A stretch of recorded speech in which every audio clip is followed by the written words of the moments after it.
No, maximum nuisance intrusion from like any ADU shall not exceed 300 feet. Docks mooring area should be fine. And this one says no dock buoys or mooring area. The structure should be located unreasonably unnecessary requires to encroach on any other authorized.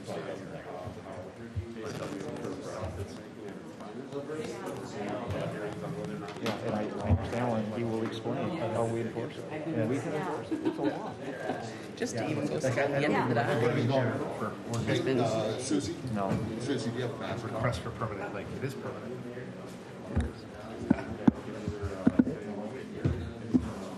Well, okay. It's 7 o'clock. And I'm going to call the October 19th, 2021 meeting of the White Bear Lake Conservation District Board to order. We have a quorum. We're called to order, and the next item on the agenda is approval of agenda.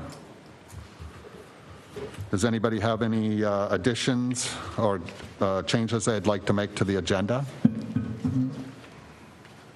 I'll just make one. The treasurer's report is listed under Brian DeSmit. We'll just change that to Diane.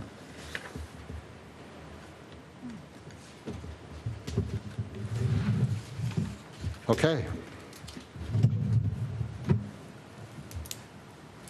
Is there a motion to approve? I move to approve. Second. We have a motion and a second to approve. Any discussion? Okay, all those in favor say aye. Aye. Opposed, same sign. That passes. The next item on the agenda is the approval of the August minutes. Since we didn't have a quorum in September, there was no board meeting in September. Or would anybody like to offer any corrections or changes to the August 17th, 2021 meeting minutes? Okay.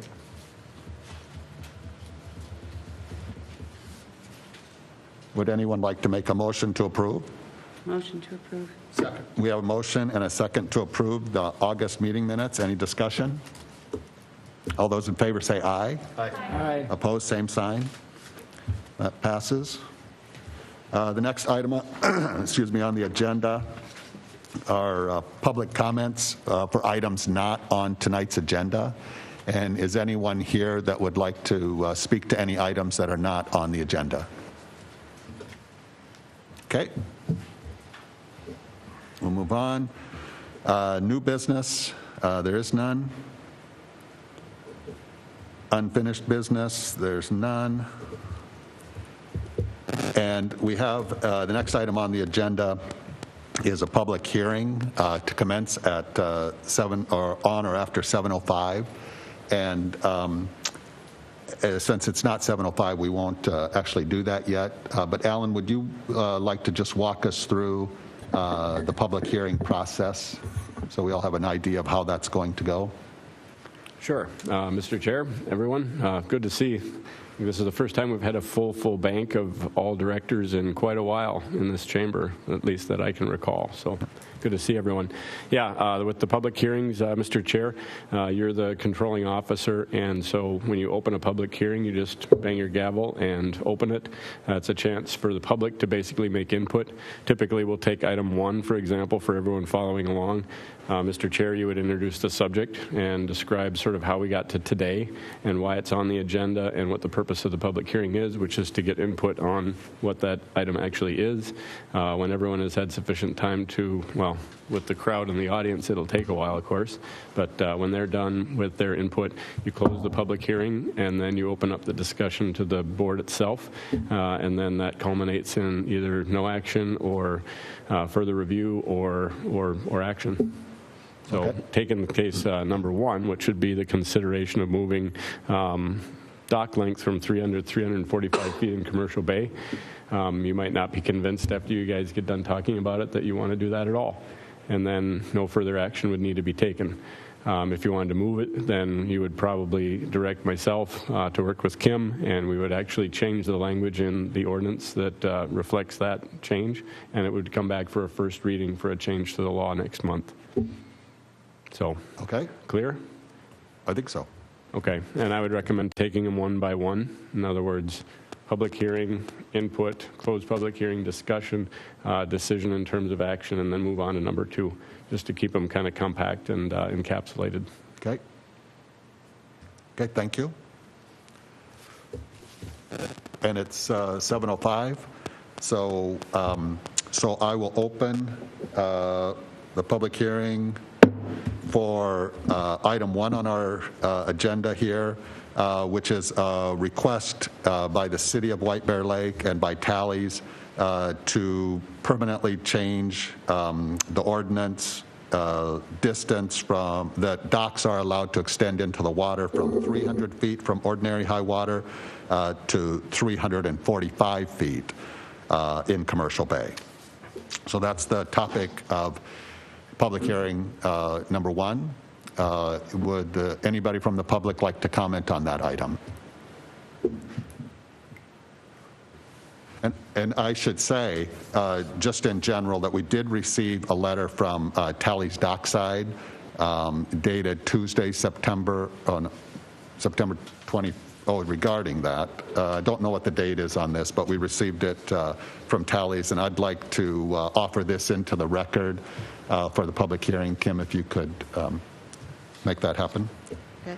Okay, thank you. And just come up and give us your name and address and let us know what you're thinking. Yeah, my name is Brian McGoldrick, 36 Moonlight Bay, Stillwater, Minnesota. I've had worked with DNR for quite a few years. And one thing about the DNR, we started working together probably about 10 years ago when the lake was at pretty much an all-time low. And we did some things together that not only positively affected, our small business, but the others in the area. And what it stemmed from is we needed the docks to get longer. And the DNR has a provision in their handbook, I suppose there's another word for it, that it's about access to navigable water. And at 300 feet, we didn't even have any water back then. So there's now a provision that they gave us, and it came before this board as well. Matter of fact, it came before this board first. And we put a T on our dock with the provision that there was going to be a specific dock length, and it was going to be tied to where the navigable water was. And I think there's a provision on the permit that it's like either 922.5 or 922, which triggers what those changes are. In my dealings with the DNR, I've found them to be very tough, but by the same token, I've thought that they've been very thorough, and I've also thought that they've been very fair. And when you go around White Bear Lake, you'll see that not everybody has the same length of dock because the depths change. There's some people that just need 2 or 3 dock sections and they're in good shape. There's other people that, need to put out, a couple, 200-300 feet of dock because the water's different. And when we went for our permit change with the DNR, one of the things that the DNR was cognizant of is that the White Bear Shopping Center owns the property. I don't. I'm a tenant like Kowalski's is, like Wells Fargo is, and there's certain benefits tied to an asset in a commercial arena. And so they took a look at the shopping center site, which owns approximately 78% of the commercial bay, and I think at the time we had just under 40% of the boat slips. So based on a few factors, and it wasn't a week, it wasn't 2 weeks, it was probably about 4 years we went over it. And when the DNR went over it, they incorporated other people into the decision-making process. And if you look at the backside of our permit, you'll realize that you'll see that there was someone from the EWR district manager, there was the conservation officer from White Bear Lake, there was the BWSR wetland specialist from Ramsey County, there was a DNR regional environmental assessment ecologist from Region 3, there was another DNR regional environmental assessment from Region 3, there was a DNR wildlife from Forest Lake, there's a DNR fisheries from East Metro, there was Ramsey County, the Rice Creek Watershed District, the Army Corps of Engineers, and the Ramsey County Conservation District. I guess the point that I'm making is that the DNR does this all over the state of Minnesota. There's Minnetonka District, and there's you guys that have the district. Other than that, all of the permitting for docks is done by the DNR. I think they're very good at what they do, and as far as a dock length goes, I don't have an opinion on that. My opinion is that whatever it is on your DNR permit, which they've gone over and they scrutinize, is what you should have. Thank you.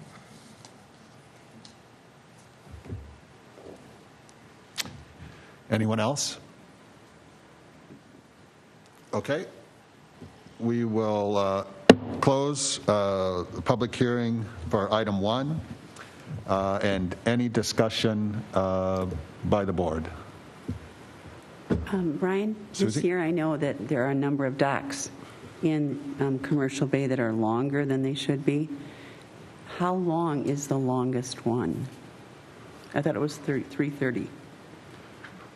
You know, I think the cities is at like 330, but I don't know that that's the longest one.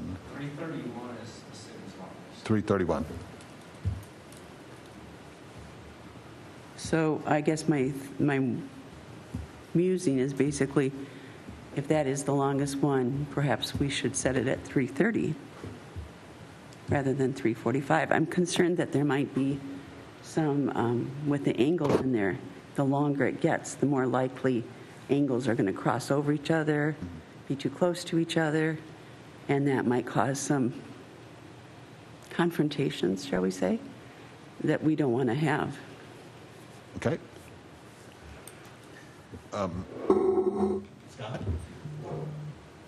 Yeah, I'm trying to pull out what Mr. McGoldrick was saying.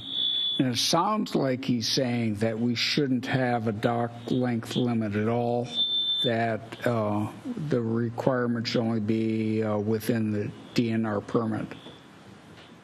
What would be the impact of dropping a limit altogether? I believe the DNR permit for the city White Bear Lake is 288 feet. Okay. So, That would be the...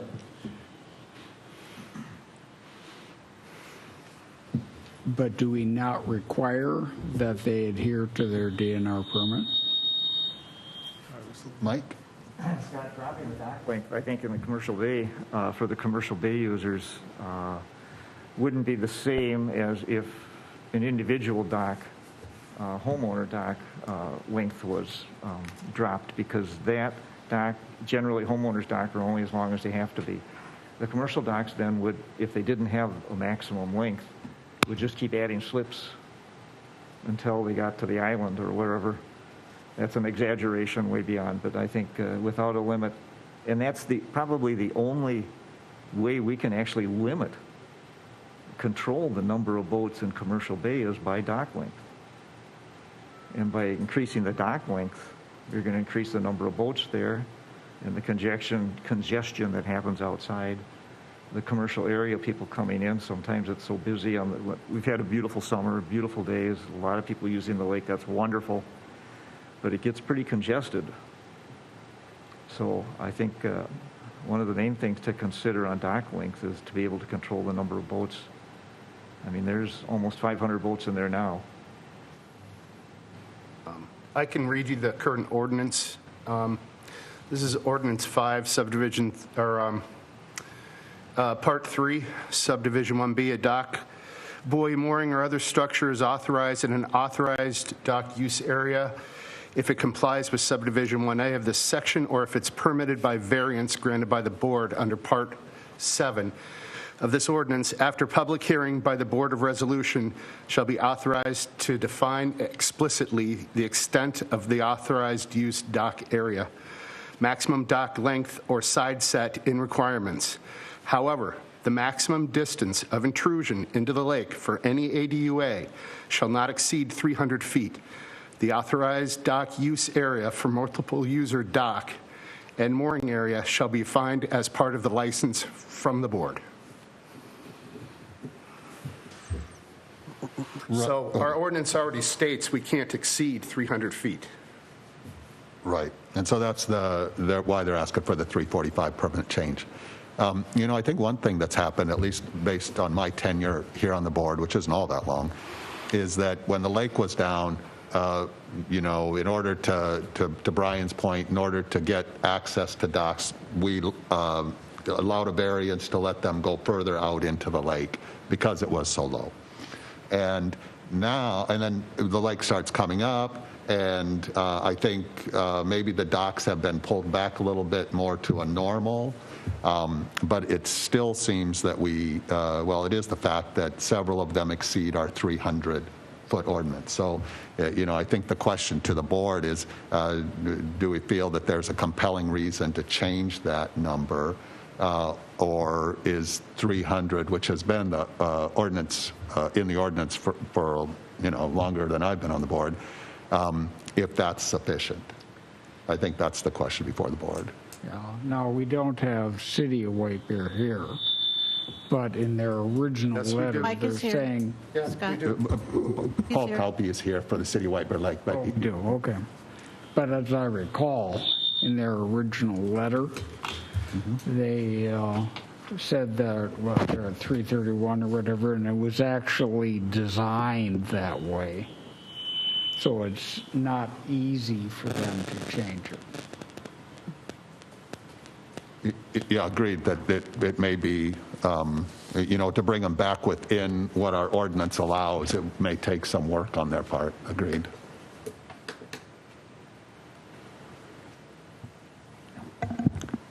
Meredith? So I see our job as to protect the lake, and the lake belongs to everyone, so that's a certain amount of feet that other people wouldn't be able to use if we allow our docks to go out longer, especially the commercial, or mostly the commercial bay lot docks, because most private people aren't going out that long. But I guess we have to decide if a 300 was just an arbitrary number and we're putting limits on small business for no reason, or is 300 the correct number? Right, and one other thing I'll add, and Mike or Diane maybe will need to help me here, is there was a study done back in the late 90s that looked at the traffic and number of boats, and not just in Commercial Bay, but around the lake, I think. And my understanding is that the recommendation from that report was to keep the number of slips at that level. And the number of slips then was here, and now we're here. So we've added quite a number more slips. And my recollection, and I'm going off of memory, is maybe 100 some more slips than back then. And so it's a question about water quality in the Commercial Bay as well, right, and impacts to the lake. One of my fears is that when we go below, if we add this extension, which is substantial from 300 to 345, if we go below the 922 ordinary high water and trigger that again, those things are going to be that much farther out into the lake. Before the water went low, 300 feet had been fine for decades. And now the water's back up, and it's not okay anymore. Any further discussion on this item? As I mentioned, I'm concerned about the angles of people's docks interfering with each other. Yep, And extending them will only increase that. agreed. Any further discussion on this item? Okay, I'm going to open public hearing number 2. And public hearing number 2, or for item 2, sorry, is a discussion of appropriate penalties when boat counts indicate that the number of boats exceed the current permit for Commercial Bay operators. And is anyone here that would like to speak to that item?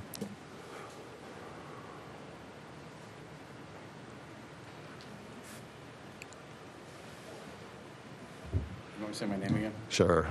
Brian McGoldrick, 36 Moonlight Bay, Docks, White Bear Lake. I just want to make one quick comment.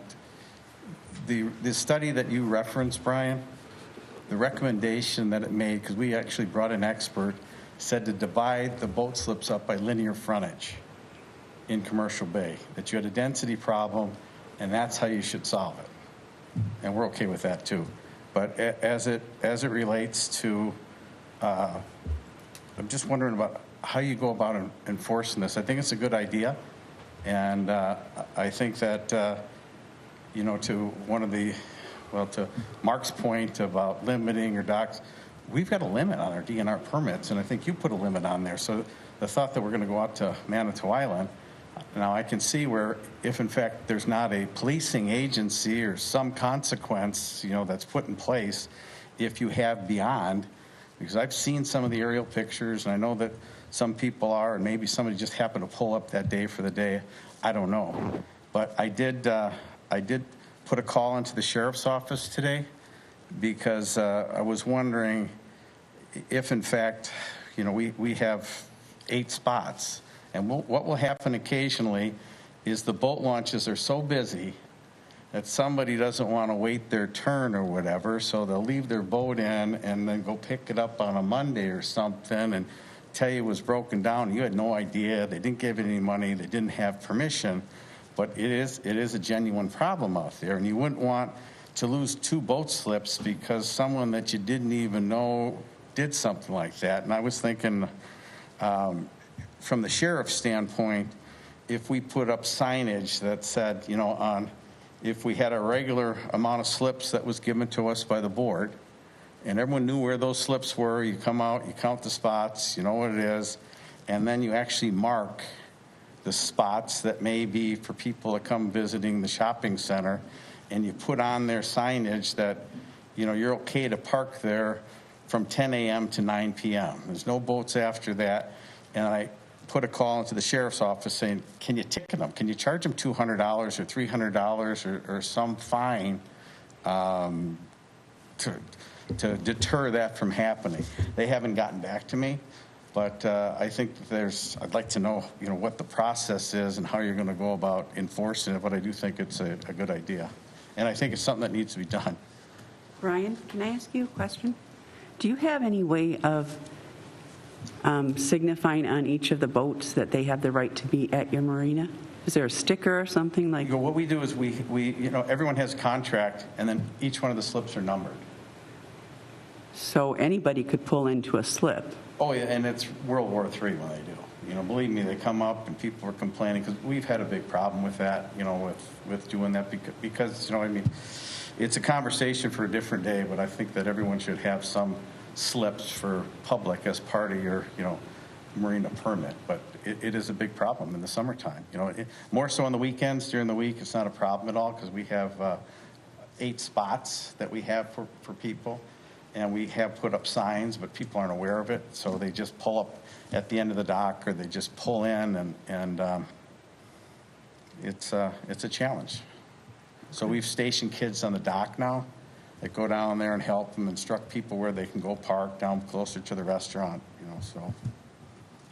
So there really is no way a person looking at a boat would know that it belongs in your marina or Tally's marina.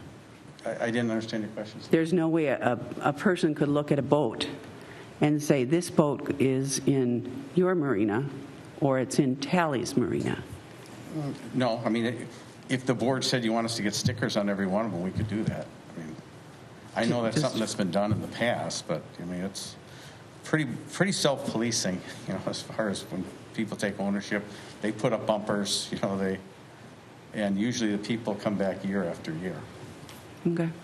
I can't speak for any of the other marinas. Okay. Brian, can I ask you a question? I Do I have remember. to answer? Would that no? I remember as part of your permit you were supposed to provide slips. Pardon me? I remember as part of your permit you were supposed to provide those slips you were talking about. Yeah, we do. Identify them, and you said you did. Yep. But maybe a better place for them would be at the end of the dock where people would see them? Human nature, people want to be as close as they possibly can be. And the other thing is that it's easier for us to manage it from a staff, have a presence from the shore as to what's going to go on at the end of the dock. But nobody's seeing them, you're saying? Pardon me? But you're saying nobody knows about them, they're not No, I mean, using they them? do. I mean, it's creating awareness. And Mike, the reality of it is we've got a lot of people who are gun shy, meaning everyone wants to be out the end of the dock. What happens to the lake drops? I mean, you're going to report what the lake is at today, and it's below the number. You know, it's the lowest that it has been. And if it continues this way, you know, the first 50 feet of our dock are worthless. But no, everyone wants to be out in the end as far as paying customers. Okay, well, let's stick to our hearing. Okay, thank you. Okay, thank you, Mike, or Brian. Anybody else on item 2? Okay, I'm going to close public hearing on item 2. Any discussion amongst the board? Mike? I had asked Alan beforehand about how do we enforce it? I mean, we've got these ordinances, and it seems like we're ignored. And I'm not just talking about you guys. But, you know, how do we enforce them? What are we doing here? Alan?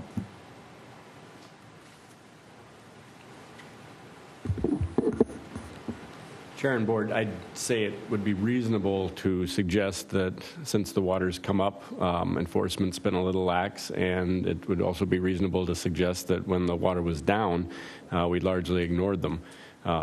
Maybe to our deficit or to our detriment recently, but between the city letters and everything else that's created drama, there have been other things that we've decided to tackle.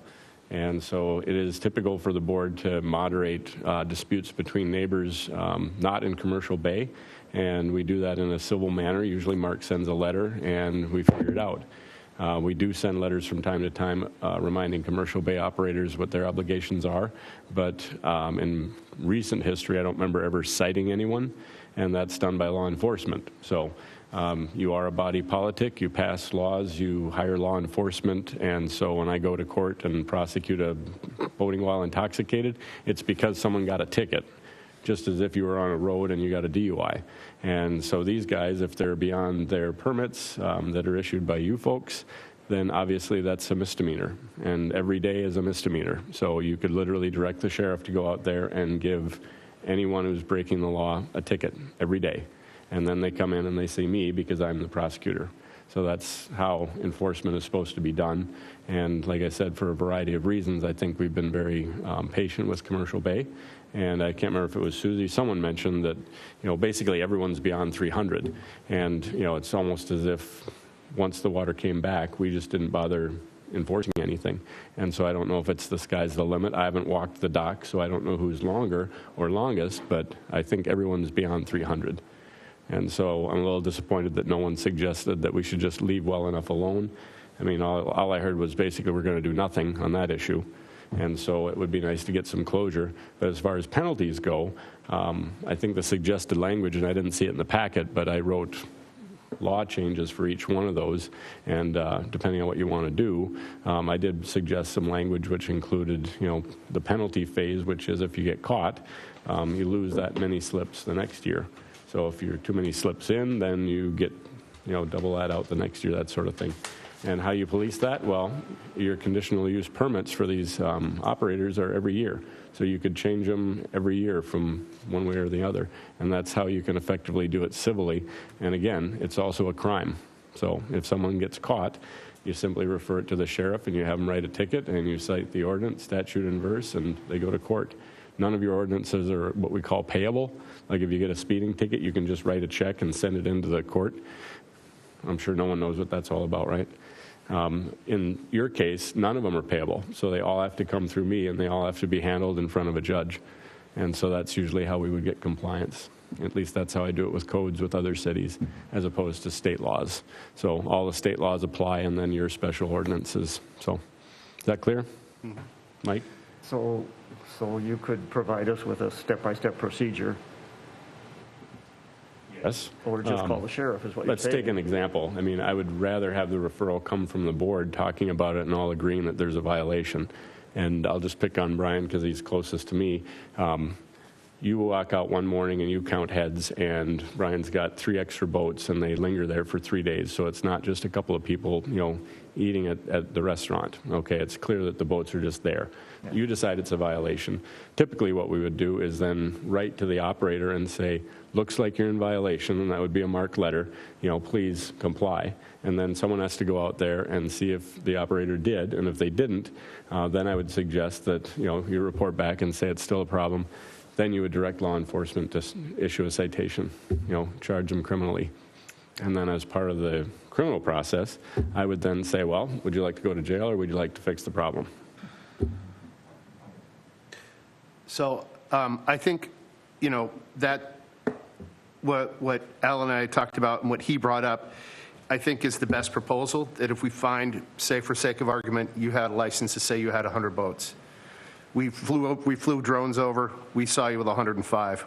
A month later, we flew another drone over at 6 in the morning, same 105, all in the same spots. Next year, you get 95 boats, and that way we don't have to adjudicate through the courts. And you have control over that. Yes. Because again, that's a manipulation of the permit. And so then no one goes to court, and essentially you guys are judge and jury at that point, and you decide what's appropriate. Yep. But if you cook it into law, then you don't have to worry about what's fair, because then you've actually got a procedure to follow, and it's already in black and white. And so no one has to say, I like you better than you. It's just, that's the way it is. Darren? Say, Mark, to your point, I have the text in front of me. It would be 95 for the next 2 years. Mm-hmm. That's the text from. Okay. So, just to. Yeah, and we can write that, cook that in the ordinance any way we want to. The other thing is, I would like to add that when we get the applications in, that the actual docks, that the spots are numbered.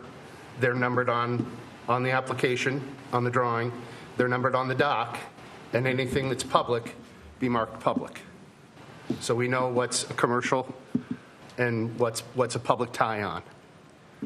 Because I agree, people like to pull up, and I like to go listen to music on Wednesday nights too, and I'm on the other side of the lake, so yeah, I like to be able to tie up on the cities when I can.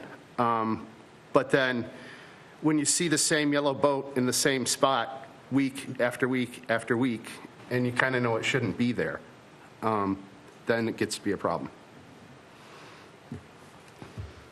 Any further discussion? In your example, Mark, with the drone flights, will the operator be warned between the 2 drone flights that we saw you were over the count, watch it? I think that's fair. Okay. And I should say that before our last meeting, Alan had prepared some ordinance changes to reflect this item. And so those are available.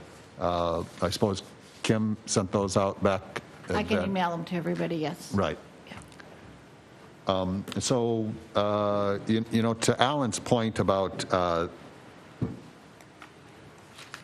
item 1, so we moved on with nobody making a motion to change, and so that means that the ordinance at 300 feet stays in effect. Okay. Now, item 2, would anybody like to make a motion?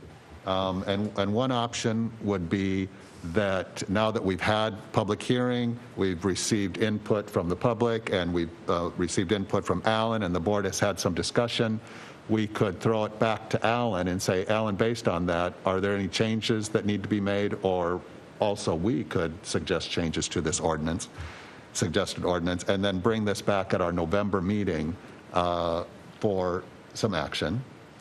A second option would be that we could do a reading for the ordinance change tonight. And we have to do 2 readings?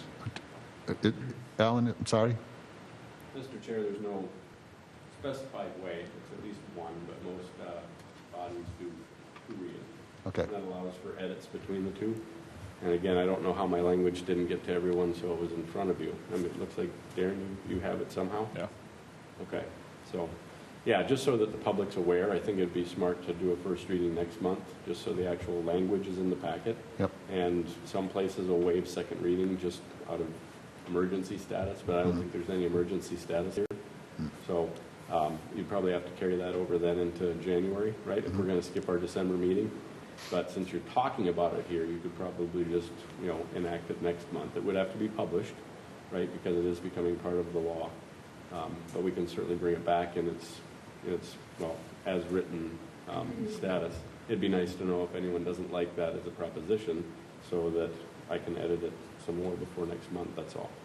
Right, and so so if we went down that path, then Alan would dress it up a little bit if necessary, and then it would end up in our November board packets, so that everybody would have it in front of them. We could come to the November board meeting, and if we could have some discussion, because it will be a resolution that would be necessary to change, and we could have some discussion and make modifications, to it then as well. And is everybody okay with that approach generally? Yep. Okay. Any further discussion on that item? Okay. We'll move on to, I'm going to open the public hearing for item 3. It's proposed requirements to have safety markings, for example, reflective coatings, lighting, or on any docks, poles left in the water over non-boating season, identifying their presence to off-season users of the lake. Is there anyone that would like to comment on that item from the public? Okay. I'm going to close the public hearing for that item and open up for board discussion. And I'll just start by saying that Alan also prepared an ordinance change for this item that could be handled similarly to item 2. Any discussion on this item? Mike? I think it's a good idea, but it would be consistent with maybe the city sign ordinance. Would that be the one you would follow?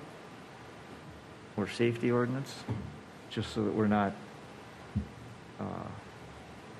doing something that isn't allowed on land, and we're asking for it to be done on water. It would be more of a Coast Guard ordinance. Yeah. That'd just be, and it probably isn't, but somebody would maybe have to, and I'd volunteer to go ask the city, whatever. And Mike, I'm sorry, are you saying that it would be a good idea, or suggesting that it would be a good idea for someone to dig into like a Coast Guard ordinances or others and make sure that we're not offering something up that's in violation to those, that kind of thing? We're ruled by the Coast Guard, we're not open water or any of that kind of stuff. Oh, just to see if there I are... think it more to be a city ordinance type thing. If, like flashing lights, I think, are against city ordinances, that type of thing. So... They're actually against ours currently. Yeah. Alan? The markings are not signs, so you wouldn't be running afoul of anything, and you're your own jurisdiction, so you don't have to worry about that. And so the language that you have, basically, I think Mark and I specifically were going to look into what I think the better direction is towards the Coast Guard and some of the other agencies that really regulate structures from a safety perspective. Right. And so the language basically says to whatever standards we do, but we wanted the whole board to see if that was just a good idea, and then it was brought about because of the tragic accident last winter from a dock that was in and somehow missed by a snowmobiler, who I think one of us on the executive team figured out that they were too close to the shore anyway, so it's like who was more illegal, the snowmobiler or the unmarked dock. But that's why we're addressing it, is if it was marked, could it have been avoided? Maybe, but since we have a chance to do something, we should, so. Okay, well, I think we should give maybe some direction, and I'll use an example, maybe not a good example, but the only one I can think of is like the lights downtown White Bear, where they took white lights and strung it all around the buildings and everything. Very attractive, uniform. It looks good.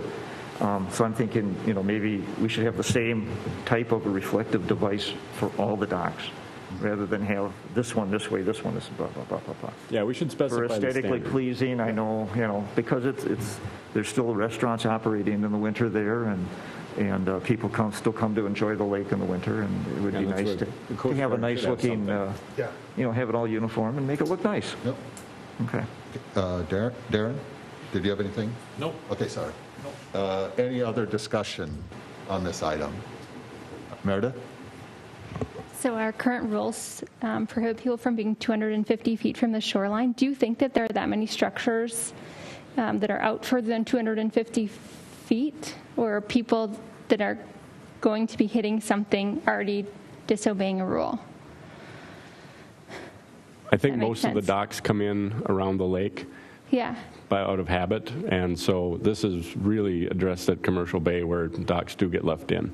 Okay. And so we're not saying take your docks in, we're saying just make sure they're marked so that accidents like this don't happen.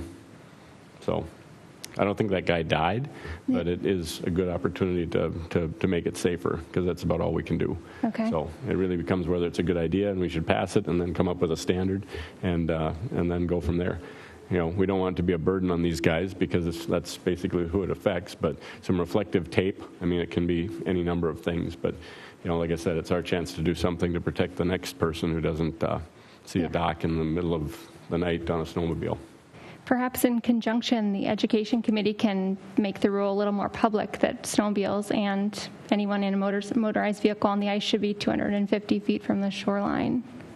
I think that that's there's a lot of people already that the rule. don't realize that rule exists. Yeah, education would be great. Thank you. Yeah, especially as we're coming into winter. Okay. Any further discussion on item 3? Okay, so we'll handle that similarly to how we decided to handle item 2, where sample ordinance will be in our packets for November so that we can have some discussion then. Okay, I'm going to open the public hearing for item 4, which is a discussion of the elimination of the requirement that Commercial Bay operators provide confirmation of compliance with City of White Bear Lake ordinances. And just as some background on this for the board, the city put some limitations on the number. I guess the way to say it is that historically, we tried to work with the city to not create a situation where we allowed 500 slips, which would require 300 cars, and the person only had parking for 100 cars, something like that. I think in the real world that hasn't necessarily been successful for us, in that if people don't get the letter from the city, they still proceed with installing their docks. So I think that's the background, and whether it makes sense to just abandon that is the question on the table. So the public hearing's open. Would anybody from the public like to comment on this item? Okay. We'll close the public hearing for item 4. Any discussion amongst the board? Scott? Yeah, does the city have adequate ability to monitor and enforce their own ordinances? I would assume so. Yeah, well, then why do we care? Okay. Any other discussion? Okay. Would anybody like to do anything with this Yeah, item? I'd like to move to strike that out of, it's actually in our application, so I would like to strike it off the application going forward, and I so move. Second. We have a motion and a second to remove that requirement from our application. Is there any discussion? Mike?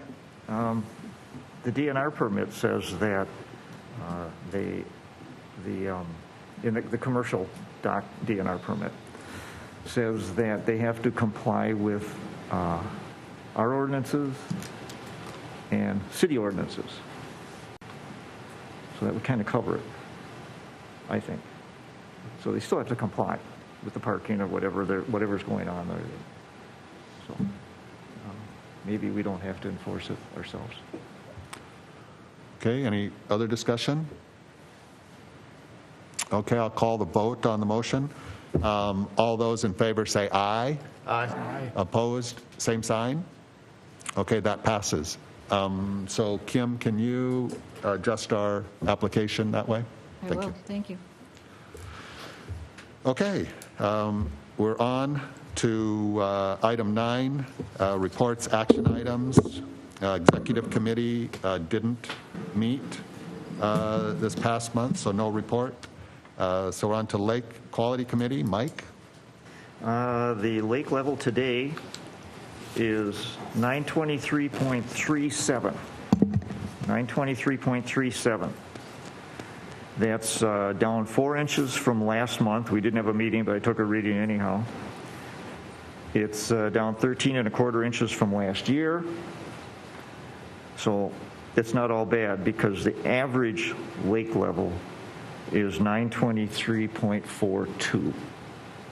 So we're a fraction, we're an inch maybe, not even that, different from what the average lake level is.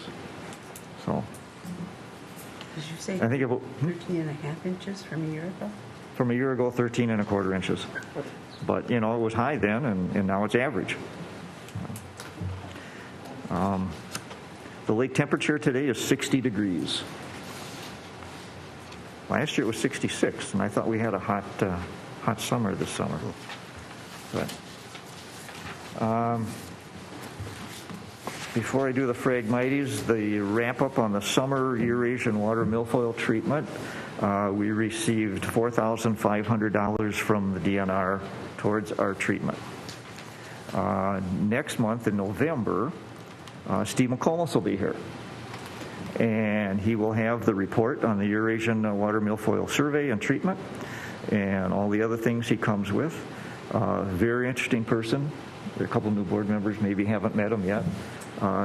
Very enthusiastic talker, and he will answer any questions about the lake, not about docks, just about the lake that you have. So think up questions, anything. He's a wealth of knowledge.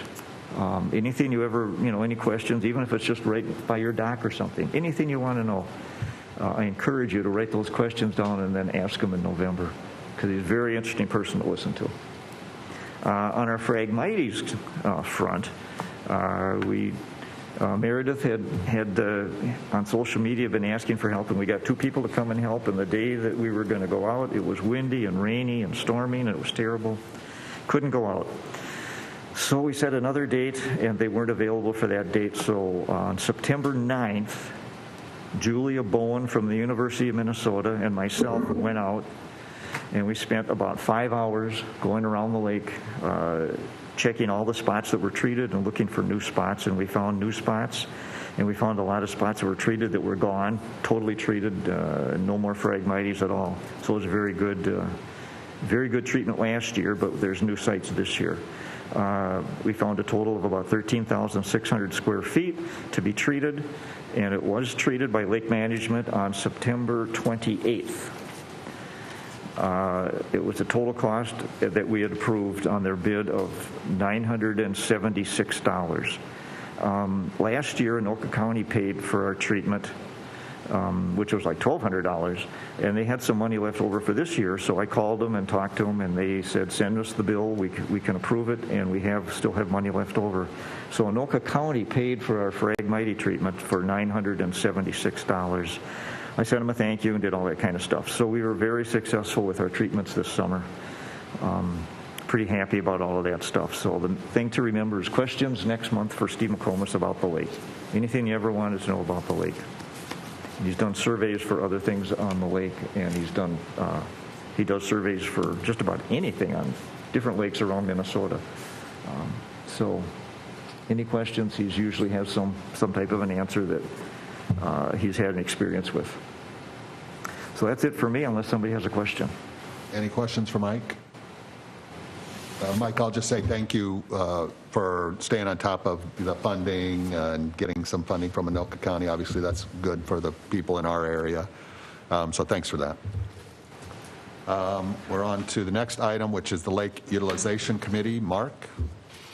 Mr. Chair, Board, have 3 permits this year, all identical, or renewal identical to last year. I'm just prefacing this. None of them had a complaint. One did, but it was internal. The first one is Alicia Heights, and this is in Matamidi. It's right next door to Wildwood Beach Manor. It's an easement, and they had a representative here. Again, no complaints on that dock, and I was the only one there, so I move to approve. Second. We have a motion and a second to approve this Alicia Heights dock application. Is there any discussion? I got one question. Yes. And this is more just from the permit and being new to it. We have the insurance checkbox to answer that question. I take it the intention is to make sure that these people are like covered if something happens, or because some of them are personal, like their homeowner's insurance covers it, right? Yeah. I know in like Birchwood when we were doing it years ago, it was like we had to have an umbrella. It was $2 million per slip with $1 million, I think, personal liability. I can't remember, Alan, but it was like every slip had their insurance, so we knew they were covered.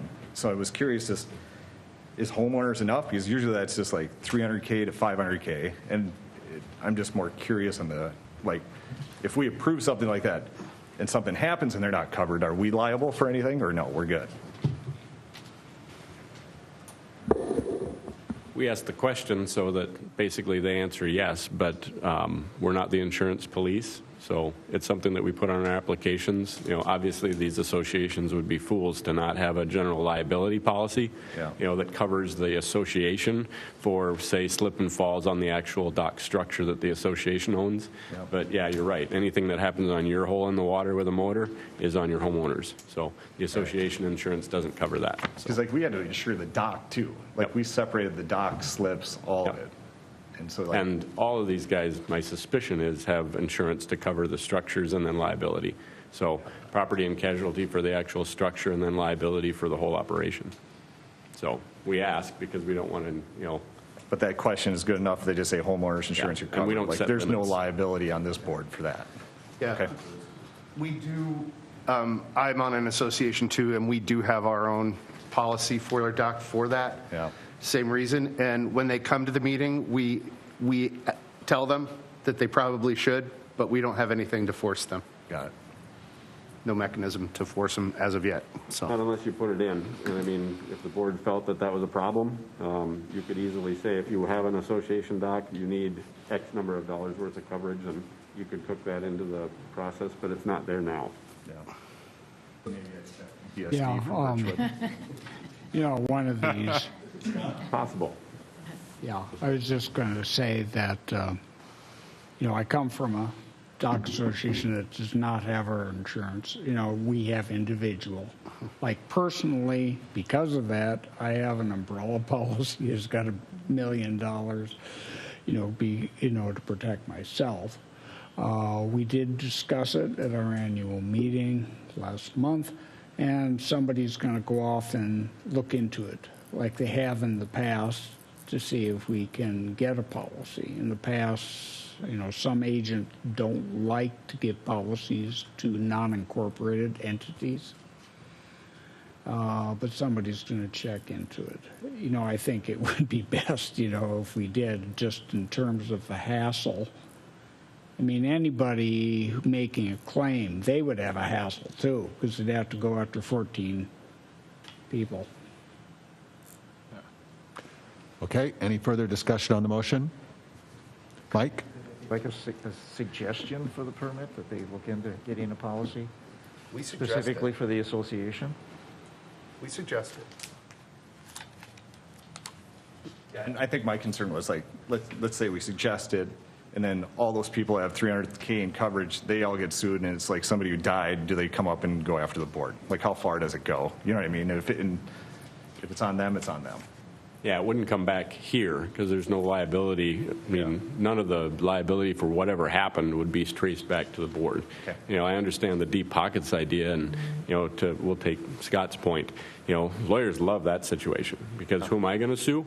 I'm going to sue you and everyone else on that dock because the association doesn't have insurance. Right. So I don't know who's liable for my kid dying on the dock, slipping and falling and breaking your neck, but I'm going to sue every one of you because you're all using it, and therefore, you know, you're all potentially liable. So that's why there's safety in numbers, and someone certainly owns the wood that, or whatever it's made out of, right? And so someone owns it. Someone's taking it in, and if I can't find one of you, I'm going to sue all of you. Yeah. So, anyway. Ellen, and can I ask a quick question on that? If we were to, say, assign an amount that we required, and then something happened and that amount wasn't adequate, would we be held responsible for that in any way? No. I mean, imagine how hard that would be to actually prove. I mean, what would that number be? Right. You know, you would have to come up with an infinite amount of coverage, right? So it's just like the state law. If you want to set something, you know, it should obviously be reasonable, you know, more than $1 and probably less than $5 million. But there's a reason why there's state minimums that vary state to state for the liability policy you have to have on your car, for example. So it wouldn't be that hard to figure out. I haven't been on the Minnetonka site to see if they mandate a certain amount of coverage, but it wouldn't be hard to figure out what the going sort of standard is. A couple of calls to some insurance agents would probably be able to figure that out. Okay. And I think the ones that we did, it was like $2 million with $1 million personal liability or whatever, and it was like less than $200. You know, usually that was the high end. It's cheap, and I would say, yeah, if you had a $5 million, you know, $1 million occurrence, $5 million cap, something like that, it's just not that expensive, especially if you've got more than, you know, 10, 12 people in an association. It's pennies. So, Okay, so not a bad thing to work on. I don't think we're quite ready for that yet, but sure. it's a good idea. And I apologize, Kim, we haven't voted on this motion, have we? We're still in discussion on the motion in a second? Yes. Okay, any further discussion? Is that something we can add to next year's applications? I think my preference would be that we would take that insurance question and just kind of table it for the board right now and bring that up as a discussion item at a future meeting, maybe after we've asked Alan to check what's going on in Minnetonka, to do a little background check for us that way, and then come to the board. And if the board is interested in making a change, we can get that on the agenda, or considering it, let's say, we can get that on a future agenda, have some input from Alan, and then we can decide if we want to actually require a particular amount of insurance and what type, you know, that kind of thing. That would be my preference. But you know, if somebody would want to make a motion, then, you know, certainly the board would act on a motion. You know, we'd have to do that. Okay. Okay, we're still on Alicia Heights. That's true, Scott. Okay, so I'm going to call the vote. Okay, all those in favor say aye. Aye. Opposed, same sign. Okay, that passes. Next one on the agenda, Snyder Bay Beach Club on South Shore. Again, renewal identical to last year, no complaints on the dock, so I move to approve. We have a motion and a second to approve. Is there any discussion? Yeah, I will be abstaining because this is my dock club. Okay, thank you, Scott. Any further discussion? A general question, kind of similar to Chris about the insurance, is there a mechanism in place to enforce these permits, and how does that look? Or if there's a violation, I guess it's a newbie question. Right, no, it's a good one, and so is the insurance question, by the way, Chris. Mark, can you talk through what would happen if the scofflaws at Snyder Bay showed us a picture of their dock, and then we went out there and the dock was configured differently, or they showed us 6 slips and they had 12? How would we handle that? So the normal process would be we'd get a complaint. I would get the information of who to contact. I would contact that dock or that person, whoever's in charge, and say, hey, you're in violation. What are you going to do about it? if they dig their heels in and said, we're not going to do anything, even though you gave us 6 boats, we put 8 on there, then they would get a letter written to them saying that they were in violation, and then their dock could be ticketed. And I believe that's how it works, isn't it, Alan? So the fine is up to $750 a day? Back when the ordinances were written, the maximum for a misdemeanor in Minnesota was $700. So that's what our statute or ordinance says. It's up to $1,000 now at the state level. So, and much like Commercial Bay, these are yearly permits. So you can revisit whatever you want to do the next permit year. And they'll usually get a reasonable 10-day period to... Thank you. Any further discussion? All those in favor say aye. Opposed, same sign. That passes? Oh, and thank you, and 1 abstention. Jim, thank you. And the last one is Wildwood Beach Manor. That's the condos right next to Alicia Heights.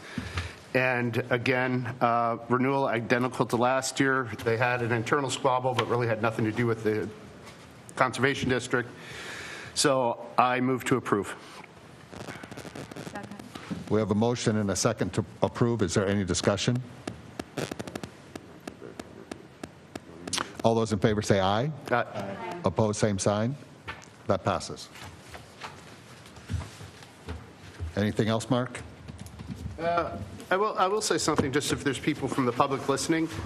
I do find it odd when I walk around the lake that there's 3 or 4 pontoon boats on one dock, and these private residences aren't supposed to be allowing other people to use their docks, and I don't know why you would need to have 4 pontoon boats. I'm just going to leave it at that for now. Okay. Would you like me to address it on social media? Should I use it as education? Sure. You know, I think as often as we can get the message out to people is best. Yeah, and I think historically, we basically relied on people to know. And so just putting it back in front of them, I think, is really a good idea. To Mark. The neighboring property owners, is that so the district can reach out to them if needed, or obviously this information is collected for a reason?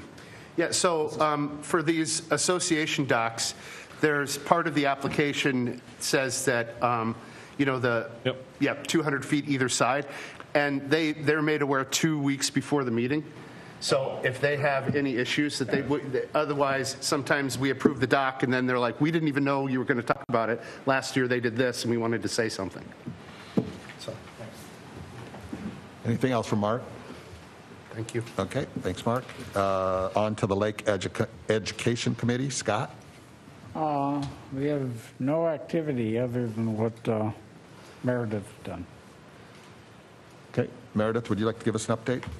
Sure, we're still getting about 1,000 page views a week. And for this month, I'm going to put up some posts on the successful treatment of the Phragmites. I'm also going to add in that the yellow iris was eradicated. I'm going to try to develop a list of volunteers that could be there for things we need volunteers for. So I'm going to ask for volunteers again.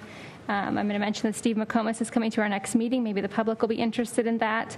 And I will put a post up in the rules for having a private dock, or something very nice on the concern you have, Mark. Any questions? Any ideas? I have a comment. In the past, sometimes if you get a hold of the scout troops, they can be very helpful. Oh, volunteering. Okay, got it. Yeah. Any questions for Scott or Meredith? Okay, thank you. On to the treasurer's report. Diane? Thank you, Mr. Chair. We have 2 treasurer's reports to approve tonight. The first one is September for 2021. Okay, no, that's fine. Yeah. I'd like to make a motion to accept checks 4119 through 4719 through 4724. Second. We have a motion and a second to accept those checks. Is there any discussion? All those in favor say aye. Aye. Opposed, same sign. That passes. Thank you. Thank you. Then October's 2021 treasurer's report, say that 3 times.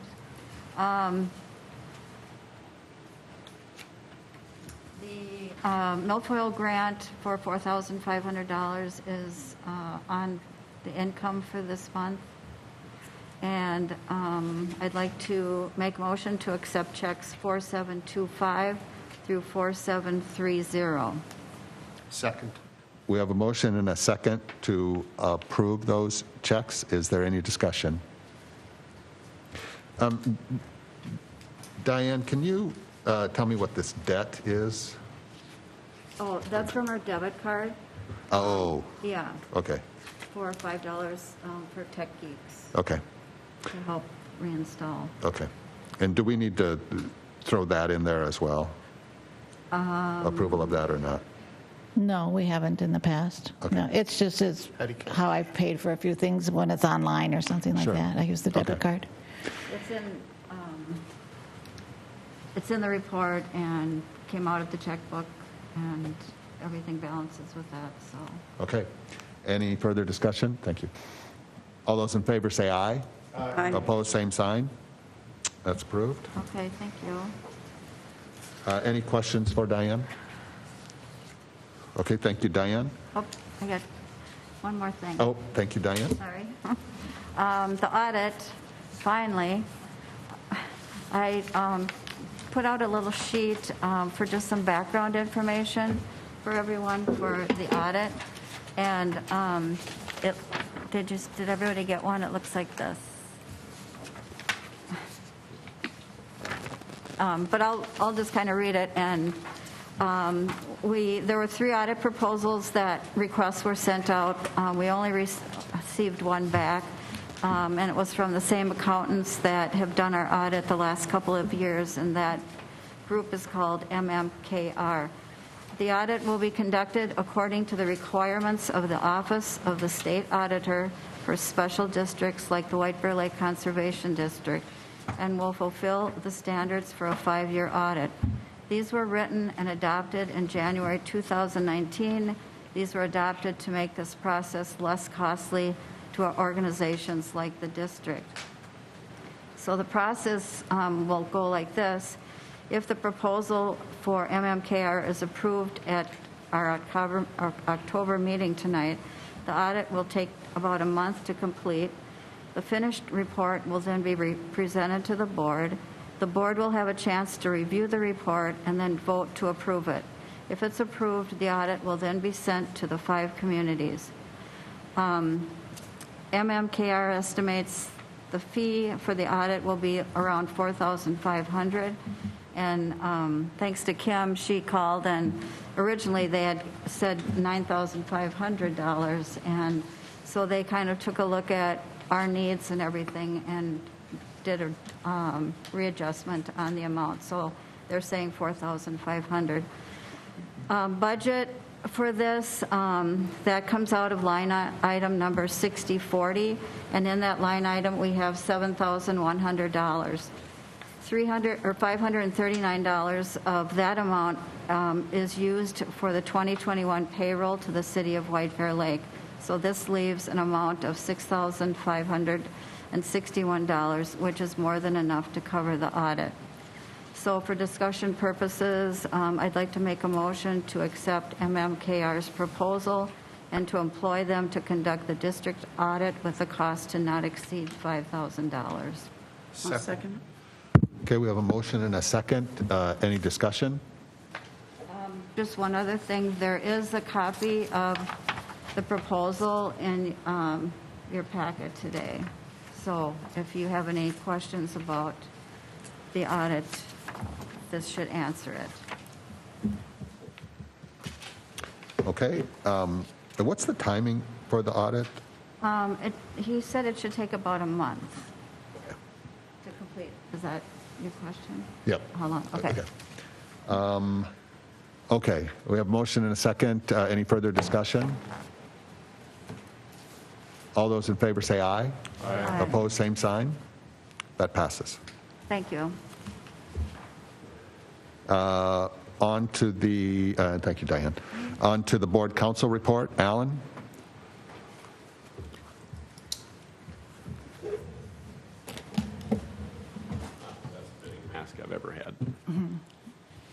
Chair and board, thanks again. Obviously busy writing code for you guys that hopefully we'll review next month. Unfortunately, some bad news. I don't know if I've shared this with you since it's been a couple of months, but our rather aggressive conservation officer from the DNR took a full-time, he's the boss of the place job up in Whitefish Chain of Lakes.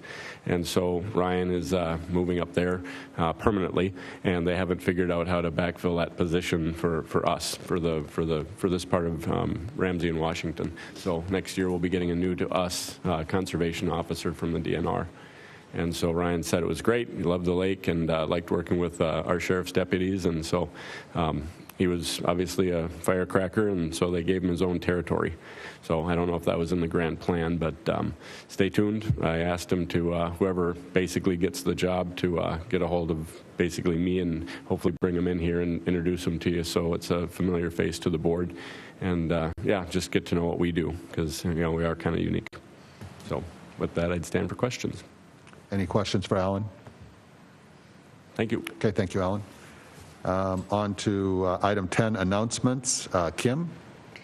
I only have one. I had one complaint for the Redpath ski courses. Talked to Mr. Redpath right away. He took care of it. He'd been on vacation, had left it in charge to have somebody else move them as they're supposed to be moved.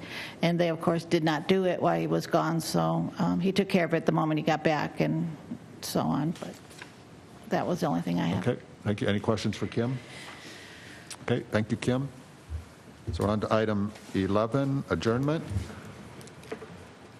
Would anyone like to make a motion to adjourn? I'll move to adjourn. Second. We have a motion and a second to adjourn. Any discussion? All those in favor say aye. Aye. Opposed, same sign. Okay, that passes. We're adjourned. Thank you all for making it out. Okay. Yeah, thanks, Mark. I didn't have much to say. I just had one little question. The only reason I asked, I got grilled on that stuff. I was running the